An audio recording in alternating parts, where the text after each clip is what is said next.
Apa warisan terbaik yang bisa kita tinggalkan untuk generasi mendatang? Sebuah pertanyaan mendalam yang patut kita renungkan bersama.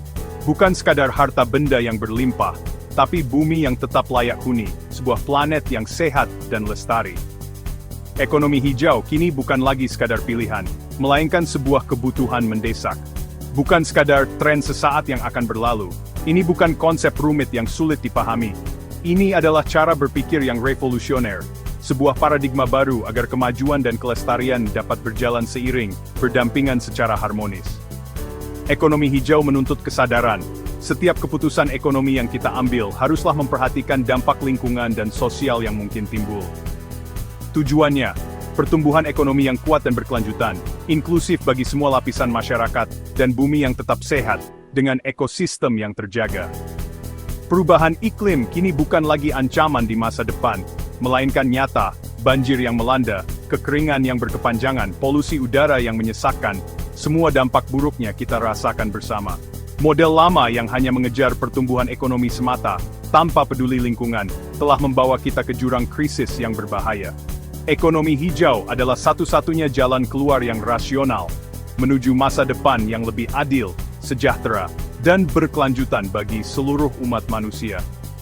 Ini bukan hanya tugas pemerintah semata, dengan segala kebijakan dan regulasinya, tapi panggilan mendesak untuk semua pihak warga negara, konsumen yang cerdas, setiap individu dengan pilihan bijaknya. Kemajuan sejati akan terwujud ketika masyarakat dapat hidup sejahtera dalam lingkungan alam yang tetap lestari dan terjaga dengan baik. Inilah esensi dari pembangunan berkelanjutan, sebuah harmoni yang memuliakan manusia, sekaligus menjaga kelestarian alam semesta. Ekonomi hijau membuktikan sebuah konsep yang semakin relevan di era modern ini, bahwa lingkungan dan ekonomi tidak harus bertentangan, melainkan bisa tumbuh bersama secara harmonis dan saling mendukung. Keduanya bisa berjalan beriringan. Investasi pada lingkungan bukan hanya tindakan mulia, tetapi juga fondasi ekonomi jangka panjang yang kokoh dan berkelanjutan. Transisi menuju energi terbarukan, pengembangan pertanian organik yang sehat dan berkelanjutan, dan implementasi program daur ulang yang efektif, semuanya berkontribusi mengurangi polusi dan secara aktif menjaga keseimbangan ekosistem. Sektor hijau menciptakan ribuan lapangan kerja baru yang menjanjikan, mulai dari teknisi panel surya yang terlatih, hingga wirausaha ekowisata yang inovatif. Green jobs bukan hanya tren sesaat, melainkan mesin pertumbuhan ekonomi masa depan yang berkelanjutan. Perusahaan yang ramah lingkungan dan bertanggung jawab, tidak hanya menghemat biaya operasional, tetapi juga meningkatkan daya saing mereka di pasar global. Kota dengan sistem transportasi hijau yang terintegrasi, secara signifikan mengurangi kemacetan lalu lintas dan biaya kesehatan masyarakat. Ekonomi hijau bukan sekadar pilihan moral yang baik, tapi strategi cerdas dan terukur untuk membangun kemakmuran berkelanjutan bagi semua.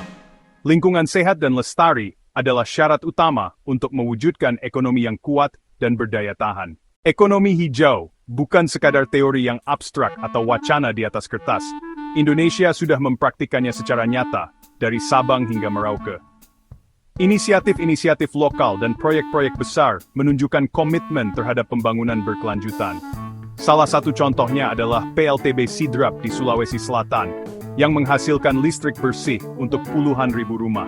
Energi ini didapatkan tanpa membakar bahan bakar fosil yang mencemari lingkungan, sebuah langkah maju yang signifikan. Kemudian, ada bank sampah yang menjamur di kota-kota, mengubah sampah jadi berkah.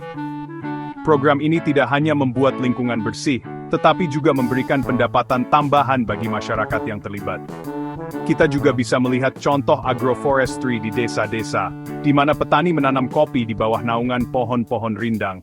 Cara ini membuat tanah tetap subur, sekaligus menghasilkan panen yang beragam dan berkelanjutan. Kearifan lokal seperti ini selaras dengan prinsip-prinsip ekonomi hijau, menunjukkan bahwa tradisi dan inovasi dapat berjalan beriringan. Sektor pariwisata juga tak ketinggalan, dengan ekowisata yang berkembang pesat di Penglipuran, Bali, dan Tanjung Puting, Kalimantan Nalses. Di sana wisatawan tidak hanya menikmati keindahan alam, tetapi juga belajar tentang konservasi, dan memberikan kontribusi ekonomi langsung kepada masyarakat setempat. Pariwisata hijau menjadi cara untuk melindungi alam dan budaya sekaligus. Semua contoh ini adalah bukti nyata bahwa ekonomi hijau bukan hanya impian, melainkan sudah menjadi bagian dari perubahan positif yang sedang berlangsung di Indonesia. Perubahan ini dimulai dari inisiatif-inisiatif kecil di tingkat komunitas, bukan hanya dari kebijakan pemerintah. Ekonomi hijau bukan sekadar tren sesaat, melainkan adalah denyut nadi masa depan Indonesia yang berkelanjutan. Jalan menuju ekonomi hijau penuh tantangan. Mindset lama ambil, pakai, buang masih kuat, perlu perubahan besar. Regulasi dan penegakan hukum harus tegas mendukung transisi hijau. Investasi dan teknologi hijau butuh dukungan dan akses luas, tak hanya di kota. Pendidikan dan pelatihan tenaga kerja hijau harus digalakkan.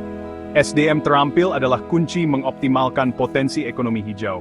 Semua tantangan ini butuh kerja kolektif, bukan lari cepat. Bersama, kita bisa wujudkan ekonomi hijau Indonesia. Perubahan besar dimulai dari langkah kecil setiap individu. Praktikan TM, mengurangi, menggunakan kembali, mendaur ulang di rumah. Hemat energi, kurangi plastik, pisahkan sampah. Pilih produk lokal dan ramah lingkungan, dukung UMKM hijau. Pilihan belanja kita adalah suara untuk perubahan. Sebarkan informasi, ikut aksi lingkungan, mulai inisiatif kecil di komunitas. Suarakan aspirasi ke pembuat kebijakan. Setiap tindakan, sekecil apapun, adalah investasi untuk masa depan hijau. Jangan hanya jadi penonton, jadilah bagian solusi. Bumi ini rumah kita, mari jaga bersama.